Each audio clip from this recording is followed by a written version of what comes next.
Breaking news earlier today, courtesy of Dan Wetzel, Ross Dellinger, and the folks. I never want Pate State coming out of the mouth of Dan Wetzel or Ross Dellinger. Great guys, love those dudes, but it's only a bad thing when they start talking about your program. So here we are, sun comes up on Thursday, and by lunchtime, we got another NCAA investigation going on. And what is the NCAA investigation this time? I'm not going to read all this for you.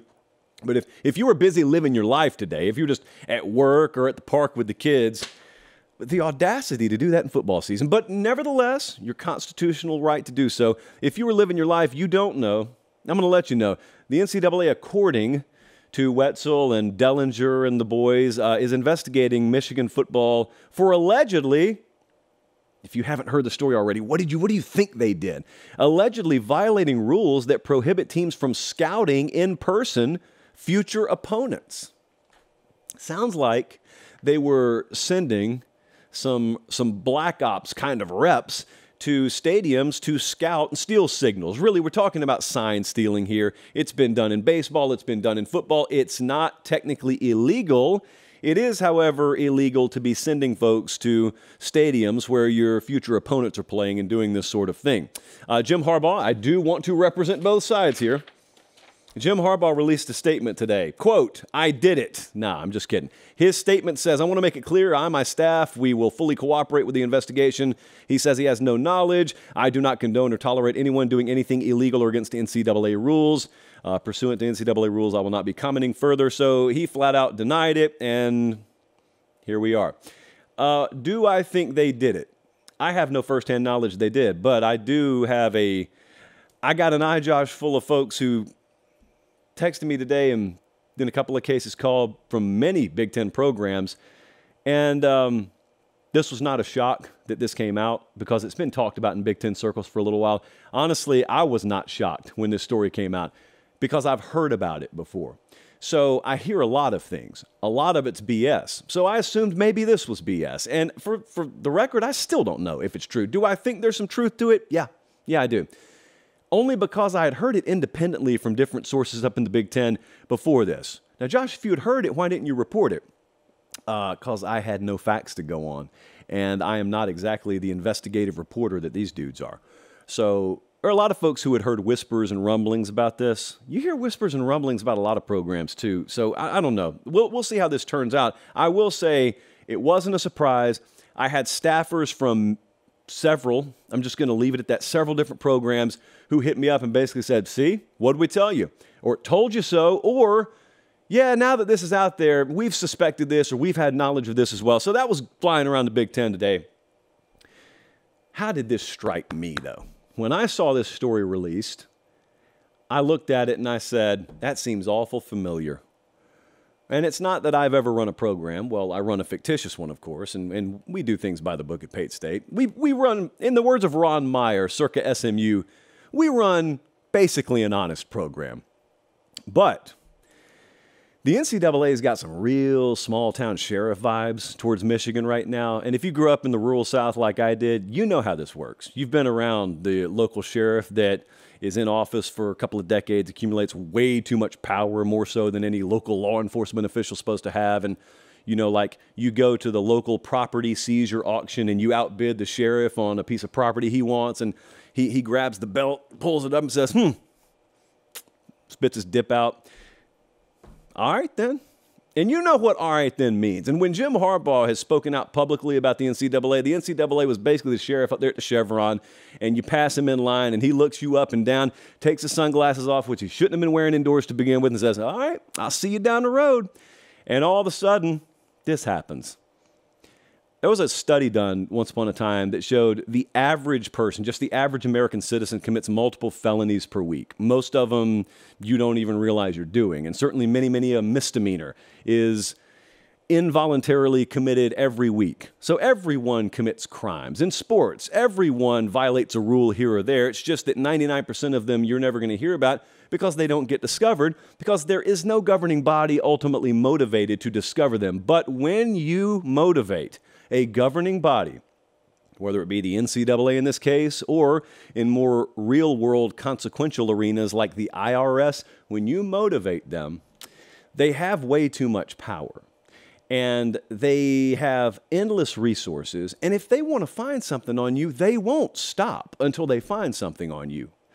And so Michigan is finding out what it's like to be turned inside out every which way but Sunday. I'm not sitting here carrying water for them telling you they didn't do this. Maybe they did. I'm just suggesting, I'll tell you this story. I was at the Cotton Bowl for OU Texas 2 weeks ago. And if you've been at the Cotton Bowl, you know there's this thing that exists in there. They're called crickets. And by the tens of thousands, you see crickets all over the stadium. Now, that's just raw college football to me. Every place has its idiosyncrasy. Just so happens that the Cotton Bowl is infested with crickets. I love it. Wouldn't have it any other way. Well, on the field, they have these things called press corrals. And that's the little triangular looking thing. Sometimes players get tackled into them and they fold up really quick. And they usually have advertising written on them. Well, those are press corrals. They're meant to tell you stand behind these so you don't get trucked. Some folks get trucked anyway. Your own Sarah McLachlan special as a spectator, if you will. The point is, after the game, when you pull those press corrals up, they have provided shade for like 5 hours for anything that's looking for shade. And there are hundreds of crickets under those things. And Gelby and Coach Quinn found that out the tough way a couple of weeks ago. And one of them got in my shirt. Now, I handled it like a champ. I did my live shot, and then I very, very calmly said, "There's something in my shirt. Please get it out." And they got it out. One of them was not as calm as I was, and her name will not make its way onto the airwaves tonight. But with Michigan, you're looking at this from the outside, and you're saying, "Oh, man, I bet they did that." Or maybe if you're a Michigan fan, you're saying, "Wow, why were they even looking for this to begin with? Did someone narc us out, or are they just looking up and down every which way until they finally find something?" Probably both would be my inclination, probably both. But when you turn over every stone, kind of like the press corrals, that's the point I was making at the Cotton Bowl, you turn those things over, you find something you otherwise wouldn't have found. If you're motivated to turn over every rock, you'll eventually find something. And the NCAA feels like they're doing just that now. Now, I'll tell you my second thought. And this was the one that I think I probably got the most frequently today as the day went on. And that was, a lot of folks think Jim Harbaugh will not be around there to incur whatever wrath comes down upon the program. A lot of folks think nothing's going to happen. First off, I have no clue if anything's going to happen. But if something does happen, look, Harbaugh's flirted with the NFL every year, so, I mean, it wouldn't be a surprise in and of itself if he did that again as well.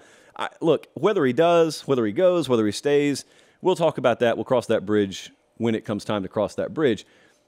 What I really hope is, let's just say this happened, for the sake of argument. Who pays the price here?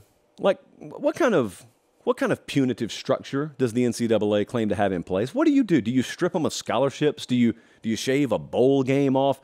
If there is any player, I don't use the term student athlete anymore. It's very lame. Management actually had a conversation with me about that, and he was right.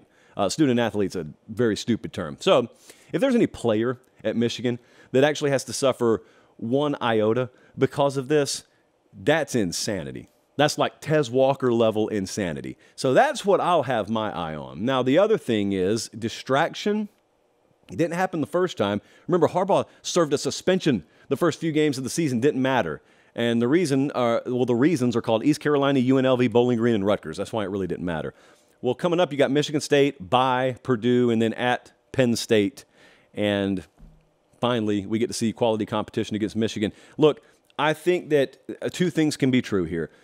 There could be a lot of validity. Michigan could absolutely be guilty of this, but also it could have been found because there was motivation on the part of NCAA officials to try and find something. And knowing those folks like I know I do, it would actually surprise me if they weren't doing a thorough audit-style analysis of the program and trying to find something, because all they have is their pride. That's all they really have at this point. They don't have a fraction of the power they used to have. They don't have a fraction of the sway they used to have, but they've got that pride behind those four letters. And so you speak ill of those four letters, like Jim Harbaugh, among other coaches, have done accurately, might I add, they're going to come for you. And whatever fraction of power they have left, it's all going to be wielded against you. That's what's going on right now.